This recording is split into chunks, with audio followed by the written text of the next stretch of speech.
Welcome back friends. बहुत बहुत स्वागत है आपका। बंधुओं, इस वीडियो में हम लोग मैथ के कुछ प्रश्नों को हल करेंगे।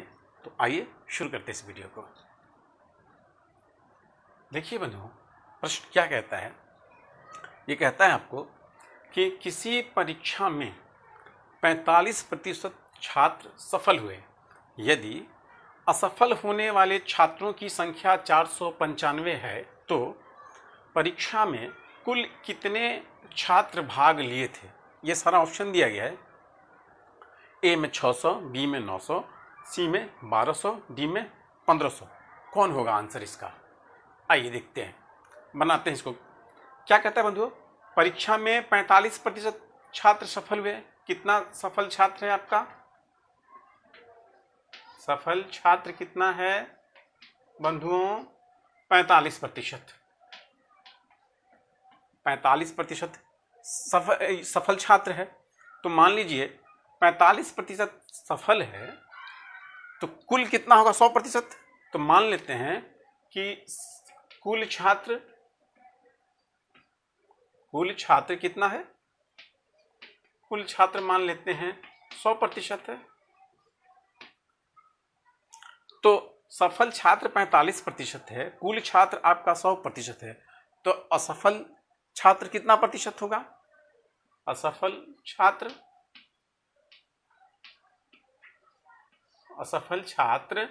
कितना प्रतिशत होगा बंधुओं? आप 100 में से 45 घटा दीजिए।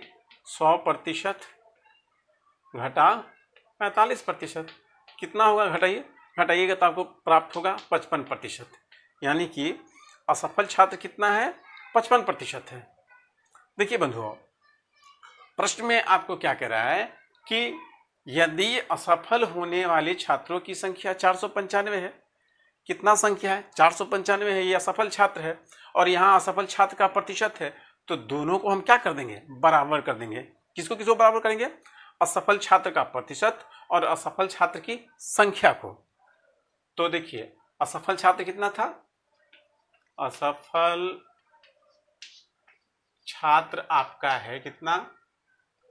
495 है। 495 है। तो असफल छात्र और असफल छात्र की संख्या, ये असफल छात्र की संख्या है ये असफल छात्र की संख्या है और ये असफल छात्र का प्रतिशत है।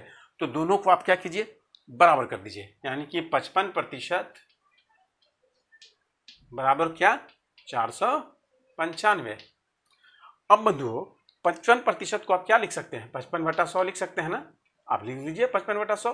प्रतिशत को हम फ्रैक्शन में बदल दिए, भिन्न में। तो 55% बराबर क्या हो गया? 55% बराबर हो गया 55/100। तो ये 55/100 जो है 495 के बराबर है। अब क्या कीजिए, अब आप कुल छात्र निकालने के लिए कि कितना छात्र इस परीक्षा में भाग लिया, क्या कर रहा है कि कुल कितने छात्र भाग लिए थे परीक्षा में, कुल कितने छात्र भाग लिए थे, इसको निकालने के लिए क्या कीजिए कि इस 100 से इसमें गुना कर दीजिए और इस 55 से भाग दे दीजिए। आंसर आपको प्राप्त हो जाएगा। यानी कि कुल छात्रों की संख्या, कुल छात्रों की संख्या बराबर क्या हो गया बंधुओं? ये हो गया 495 गुना 100/55। अब 55 से 495 में भाग दीजिएगा तो ये 9 बार में कट जाएगा। तो 9 गुना 100 हो गया। तो 9 गुना 100 यानी कि 900। तो 900 छात्र इस परीक्षा में भाग लिया। यानी कि इसका आंसर क्या हो गया? 900। ढूंढिए कौन ऑप्शन में है? डी में। यानी कि इस प्रश्न का आंसर हो गया ऑप्शन बी। तो इस तरीके का जो भी प्रश्न होगा आप इसी तरीके से निकालेंगे, इसी तरीके से उसका आंसर निकालेंगे, इसी तरीके से सॉल्व करेंगे। क्या करेंगे? सबसे पहले कि मान लेंगे कि कुल छात्र कितना प्रतिशत है, तो 100% है। और उसके बाद यहाँ असफल छात्र का, यहाँ सफल छात्र का प्रतिशत दिया हुआ था। तो सफल छात्र का प्रतिशत जब 100% में घटाएंगे, यानी कि कुल छात्र आपका 100% है, तो इसमें सफल छात्र का प्रतिशत घटाएंगे तो असफल छात्र का प्रतिशत निकल गया। अब इस असफल छात्र के प्रतिशत को क्या किए, असफल छात्र का प्रतिशत और असफल छात्र का संख्या दोनों को बराबर कर दिए और दोनों को बराबर करके गुणा भाग कर दिए। क्या किए, इसको इस प्रतिशत को भिन्न में बदल दिए, भिन्न बदलने के बाद इस 100 को इसमें गुना कर दिए और 55 से भाग दे दिए। तो इसी तरीके से आप इस प्रकार का जो भी प्रश्न होगा हल कीजिएगा। चलिए अगला प्रश्न बनाते हैं। ये हम लोगों का अगला प्रश्न है बंधु। देखिए ये प्रश्न क्या कहता है, कहता है कि एक रेलगाड़ी 54 किलोमीटर प्रति घंटा की गति से स्टेशन पर स्थिर बैठे व्यक्ति को 40 सेकंड में पार कर जाती है, तो रेलगाड़ी की लंबाई कितनी थी? 400 मीटर, 600 मीटर, 800 मीटर या 1000 मीटर, ये बताना है आपको। तो देखिए बंधुओं, यहाँ पर रेलगाड़ी का कह रहा है कि रेलगाड़ी 55 किलोमीटर प्रति घंटा की गति से चल रही है। तो चाल क्या है रेलगाड़ी का? चाल कितना है बंधुओं? 54 किलोमीटर प्रति घंटा। बंधुओं इसको आप क्या कीजिए, मीटर प्रति सेकंड में बदल लीजिए रेलगाड़ी की चाल को, तो कितना हो जाएगा? 54 में 5/18 से हम गुणा कर देंगे तो निकल जाएगा। तो 54 में 5/18 से गुणा करेंगे तो ये मीटर प्रति सेकंड में बदल जाएगा। काटिए इसको, 18 या 54, यानी कि बचती आई 15 मीटर प्रति सेकंड चाल है। किसका चाल है? रेलगाड़ी का चाल निकल गया। कितना? ये है रेलगाड़ी की चाल। रेलगाड़ी की चाल हम लोग निकाल दिए मीटर प्रति सेकंड में, कन्वर्ट कर दिए। यहाँ किलोमीटर प्रति घंटा में था तो उसको किस में बदल दिए? मीटर प्रति सेकंड में बदल दिए। अब बंधु हम लोग को निकालना क्या है? रेलगाड़ी की लंबाई। तो फॉर्मूला क्या होता है? लंबाई बराबर, लंबाई बराबर होता है बंधुओं, लंबाई कहिए, यहाँ दूरी हो जाएगा। तो दूरी बराबर क्या होता है फॉर्मूला? दूरी कहिए या रेलगाड़ी की लंबाई कहिए, दोनों एक ही हो जाएगा। यहाँ जैसे रेल अगर स्थिर बैठे हुए व्यक्ति को पार कर रहा है तो जो उसका लंबाई होगा वही उसका दूरी भी हो जाएगा कि वो कितना दूरी तय कर रहा है, कितना 40 सेकंड में। तो दूरी बराबर क्या हो जाएगा? दूरी बराबर होता है हमारा चाल गुना समय। तो यहाँ चाल कितना है? यहाँ चाल है आपका 15 मीटर प्रति सेकंड और समय कितना है? कितना समय में वो पार कर रहा है? 40 सेकंड में।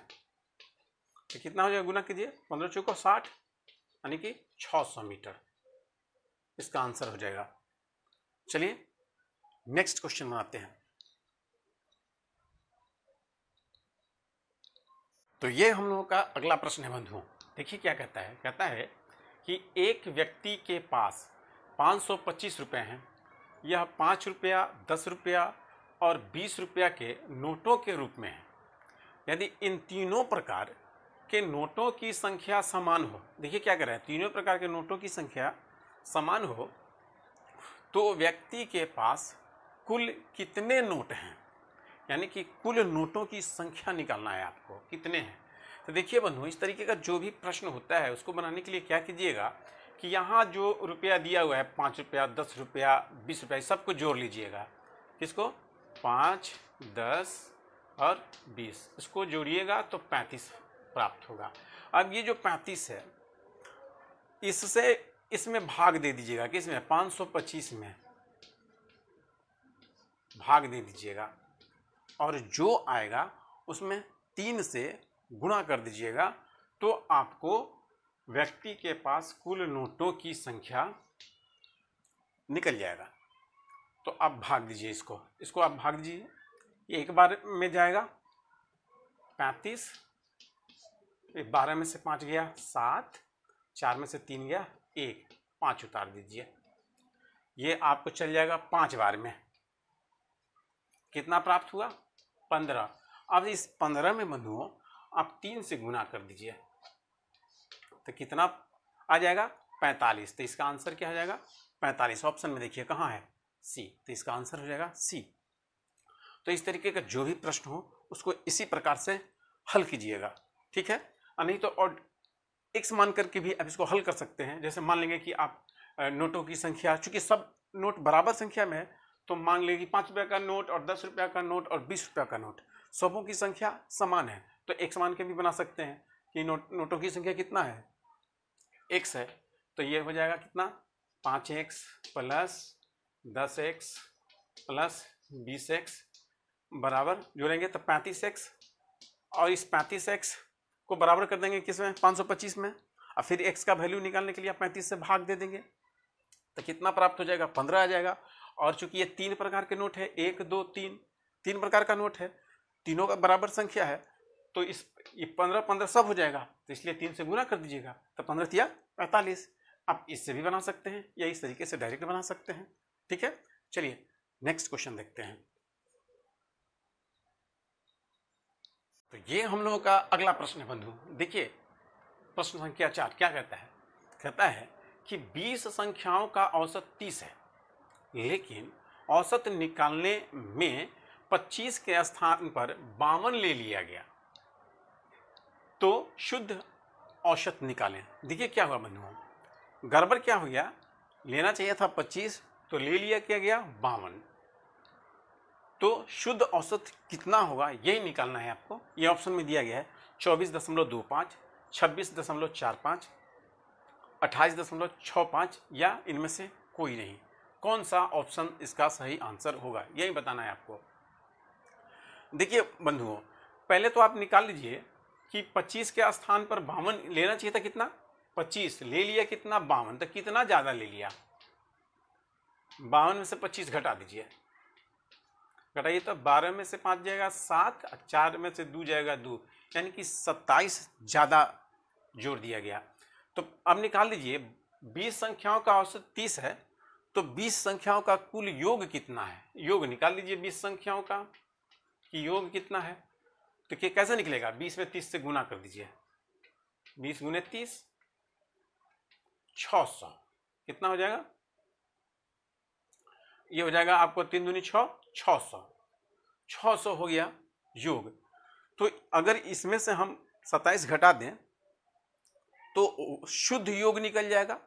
ये तो त्रुटि वाला योग है, क्योंकि हमको लेना था 25, ले कितना लिए 52, क्या करा कि 25 के स्थान पर 52 ले लिया गया, तो ये जो योग निकालें त्रुटि वाला योग है। तो शुद्ध योग कितना हो जाएगा, इसमें से अगर 27 घटा दें, क्योंकि 52 ले लिए तो 27 ज़्यादा इसमें हम ले लिए हैं, तो इसमें से अगर हम 27 घटा देते हैं तो शुद्ध योग निकल जाएगा 20 संख्या का।